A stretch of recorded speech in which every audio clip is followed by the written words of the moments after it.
참 예수님 사랑합니다. 오늘 예수님께 어떤 사람이 와서 재산 상속에 관한 다툼을 중재해 달라고 부탁을 드립니다.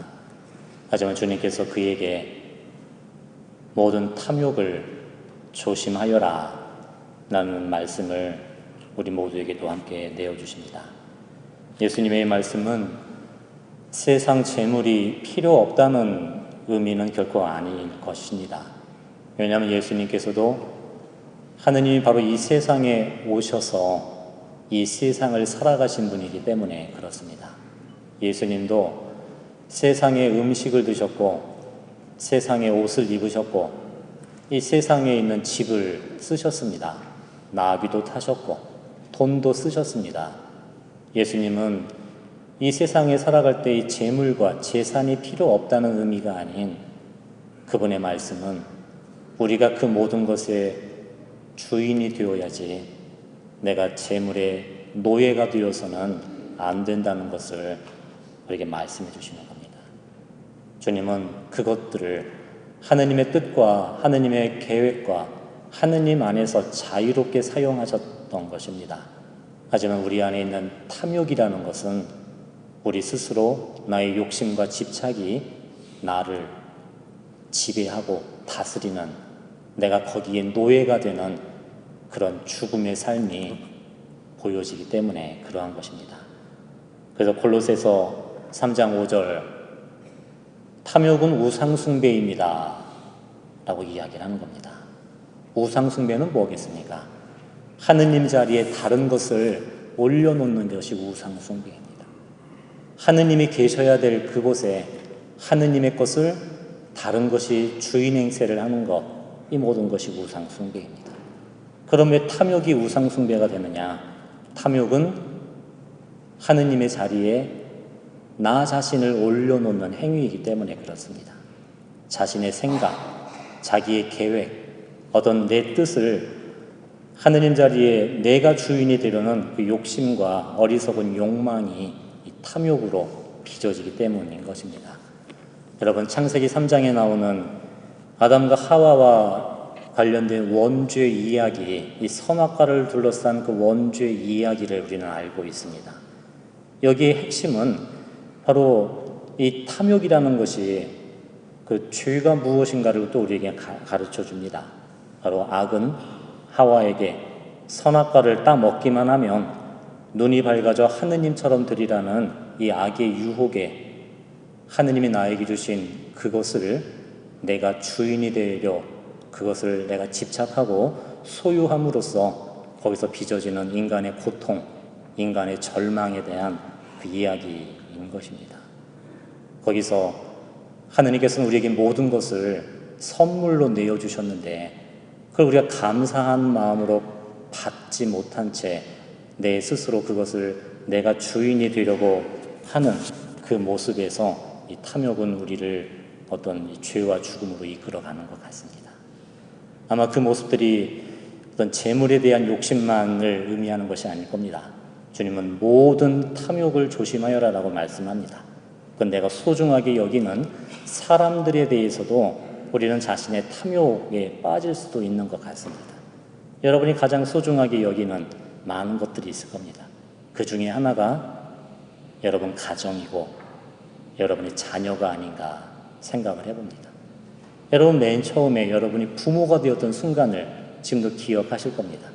여러분이 자녀를 낳아서 그 아기를 처음으로 내 가슴에 품었을 때 참 많이 기쁘셨을 겁니다. 그리고 그 마음은 정말 하느님께 대한 감사의 마음으로 여러분은 가득 차 있었을 겁니다.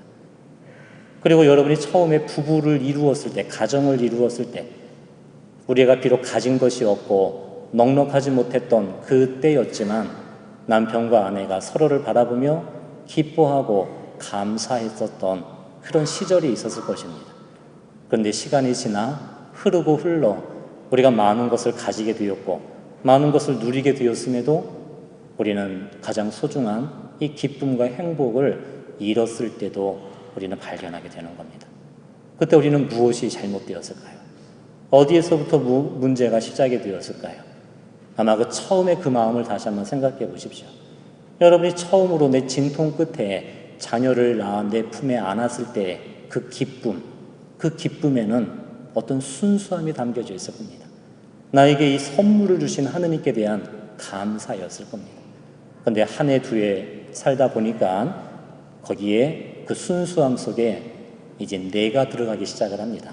내 생각이 들어가고, 내 계획이 들어가고, 내 기대가 들어가고, 내 요구가 들어가면서 그래서 거기에 내가 무엇인가 자녀에 대해, 내 남편에 대해, 내 아내에 대해 거기에 나 자신의 욕심과 집착이 들어갔을 때 그때 우리는 가장 중요한 선물을 잃어버리는 것 같습니다.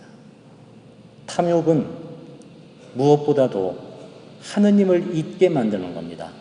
하느님을 망각하게 만드는 겁니다.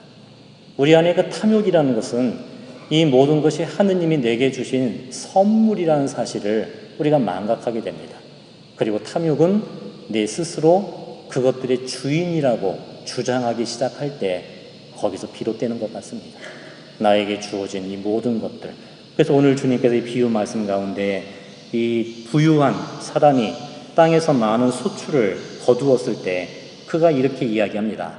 내가 수확한 것을 모아둘 데가 없으니 어떻게 하면 좋을까? 라고 말입니다.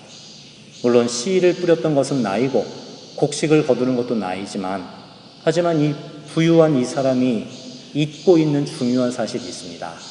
이 씨앗을 주신 하느님, 이 씨앗을 자라나게 하시는 하느님, 비를 내려주시고 햇빛을 내려주시어 이 곡식을 열매 맺게 해주신 분이 내가 아니라 하느님이라는 그 사실을 이 부유한 사람은 망각합니다. 그래서 이렇게 합니다. 내 재산을 내가 모아두어야겠구나 라고 말합니다. 이것이 우리의 어리석음이라는 겁니다. 예수님께서 그에게 어리석은 자야, 오늘 밤에 내 목숨을 되찾아갈 것이다. 너의 그 목숨을 준 이도 나이고 이 목숨을 거두어 갈 이도 나라는 걸 잊느냐. 바로 하느님의 이 모든 것이 주인이라는 사실을 망각할 때 우리는 자기 자신이라는 이 욕심에 우리가 갇혀버리게 되는지도 모르겠습니다. 하지만 하느님을 기억할 때 그분이 우리를 창조해 주신 분이시고 지금도 눈에 보이지 않지만 내 곁에 살아계신 하느님이라는 사실을 잊지 않을 때 우리는 그분을 바라보고 그분과 함께 살아갈 힘을 얻게 되는 겁니다. 그리고 내 주변에 돌아보는 우리 가족들, 이웃들, 이 모든 것들이 내 마음대로 할 수 있는 내 것이 아닌 하느님이 나에게 주신 소중한 선물이라는 사실을 우린 다시 한번 깨닫게 되는 것입니다. 언젠가 어느 본당에서 피정 방론에 이 모든 게 선물입니다라는 이야기를 교우분들에게 드렸던 적이 있습니다. 피정 끝나고 성당을 나가는데 문 밖에 한 자매님이 저를 기다리고 계셨습니다. 그 자매님이 저를 기다려서 하시는 말씀이 이 말씀을 합니다. 신부님, 모든 게 다 선물이라는 게 참 마음에 닿습니다. 그런데 제가 그 자매님 표현 그대로 한번 해볼게요. 신부님, 제 원수도 선물이겠죠? 자매님 원수가 있으세요? 집에 있어요. 저는 그 자매님한테 근데 자매님은 어떻게 생각하세요? 하느님께서는 자매님에게 처음부터 원수를 자, 네 선물이다 하고 주신 걸까요? 아니면 나에게 정말 선물을 주셨는데 좋은 선물을 주셨는데 선물이 나중에 원수가 된 걸까요? 여러분은 어떻게 생각합니까? 하느님은 우리에게 원수를 선물로 주시는 분이 아닐 겁니다. 그런데 갑자기 우리 선물이 왜 원수처럼 보여지게 됩니까? 그걸 곰곰이 생각해보면 거기는 모르긴 해도 분명히 이런 것이 있을 겁니다. 그 사람이나 내가 서로에 대한 감사를 잃어버렸을 때, 그리고 내가 그를 내 마음대로 조종하려 들었을 때, 통제하려 들었을 때, 내가 지배하려 들었을 때, 내가 주인 행세를 하려 했을 때, 그때 우리는 선물을 원수로 만들어버리는 것입니다. 탐욕이 바로 그러한 것입니다. 그건 재물에 대한 탐욕만이 아닌 사람에 대한 탐욕도 마찬가지일 겁니다. 우리가 처음에 내 자녀를 만났을 때의 순수한 기쁨, 남편과 아내가 서로 처음 시작했을 때의 그 기쁨을 되돌아보았을 때 거기에는 지금과 같은 내 욕심과 집착과 인간적인 기대가 그때는 적었을 것입니다. 살아오면서 어느 순간 내가 내 본전 생각이 나고 내가 주인이 된다는 생각에 우리는 어떤 두려움과 강박관념에 서로에게 상처를 주고 살아가는지도 모르겠습니다. 창세기 3장의 그 이야기는 과거의 사건만이 아닙니다. 악은 지금도 우리에게 끊임없이 이것을 주입시키고 있는 것입니다. 내 머릿속에 너희가 정말 행복해지기 위해서는, 성공하기 위해서는 이 모든 것을 소유해야 된다. 네가 주인이 되어야 된다. 네가 조종하고 통제하고 네 마음대로 다스려야 네가 성공할 수 있고 행복할 수 있다는 강박관념을 우리에게 나누어주고 있는 것 같습니다. 하지만 예수님의 복음은 무엇입니까? 그것은 마음의 가난입니다.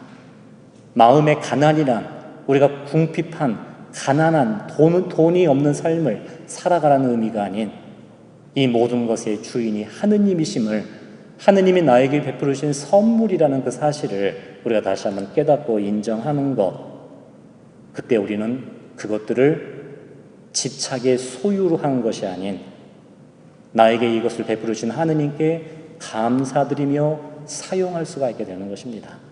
그것을 감사드리며 쓸 수가 있는 것입니다. 탐욕은 자신 안에 나를 가두어 버려 죽음을 안겨주지만 바로 가난한 마음속에 드리는 하느님께 대한 감사는 내가 받은 것을 나눌 줄 알게 되는 겁니다. 나의 재물을, 나의 마음을, 나의 시간을, 나의 사랑과 관심을 다른 사람에게 나눌 줄 아는 그 마음, 이것이 우리가 탐욕을 벗는 그 모습일 겁니다. 오늘 성체성사를 통해 예수님께서 내 마음에 오십니다. 그분은 나에게 당신의 모든 것을 내어주십니다.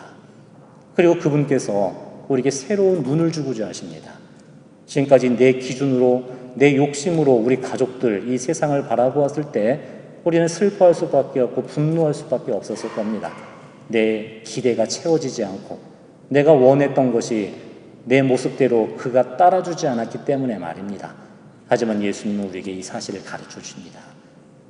이 모든 것의 주인은 아버지 하느님이란다.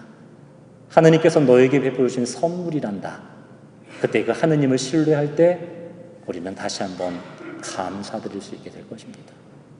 여러분 가족들의 모습에 감사를 드려보십시오. 내 남편이 되어준 그 사람에게 감사를 드려보십시오. 나에게 이 아내를 주신 하느님께 감사를 드려보십시오. 나에게 이 자녀들을 베풀어 주신 하느님께 우리가 감사드릴 때, 그리고 나에게 이 소중한 부모를 주신 하느님께 감사드릴 때 우리 마음은 집착과 이기심을 내려놓고 좀 더 자유롭고 아름다움으로 살아갈 수 있게 될 것입니다. 성찬에 계신 예수님, 그분이 우리에게 이 모든 것을 베풀어 주신 하느님이시고 그분이 우리를 이끌어 주시는 분이십니다. 그때 여러분 마음속에 있는 우리의 걱정, 근심, 나의 슬픔과 두려움을 예수님께 맡겨보십시오. 여러분이 소중하게 여기는 자녀들을 내 것이기 때문에 기도하는 것이 아니라 하느님의 것이기에 다시 하느님께 맡겨드리고 봉헌해드린다면 이 모든 것의 주인이신 하느님께서 여러분이 가지고 있는 가정과 자녀들과 나의 삶을 왜 돌보아 주지 않으시겠습니까? 하지만 하느님을 믿지 못하고 그것을 내가 움켜쥐고 살아간다면 그 모든 것은 한 줌 재로 사라져버리는 헛된 것이 되어버릴 것입니다. 하지만 하느님을 믿고 이 모든 것을 하느님께 되돌려 드릴 수 있는 용기가 있다면, 믿음이 있다면 주님께서 그 모든 것을 당신의 생명 안에 다시 일으켜 주시고 함께 해 주시는 것입니다. 사랑하는 여러분, 이 모든 것이 선물입니다. 이 세상이 우리에게 주신 하느님의 선물이고 내 옆에 사람이 나를 힘들게 만드는 원수가 아니라 나의 경쟁 상대가 아니라 하느님이 나에게 주신 선물이라는 것, 그리고 내가 바로 나에게 베풀어 주신 하느님의 소중한 선물이 나 자신이라는 것을 깨달을 때 우리는 진정으로 이 감사의 삶을 살아갈 것입니다. 오늘 이 미사가 그 감사의 시간입니다. 예수님과 함께 드리는 이 감사의 제사입니다. 주님을 참 믿으리며 주님을 믿고 신뢰하며 이 미사를 함께 이 감사의 마음으로 바쳐드립시다. 아멘.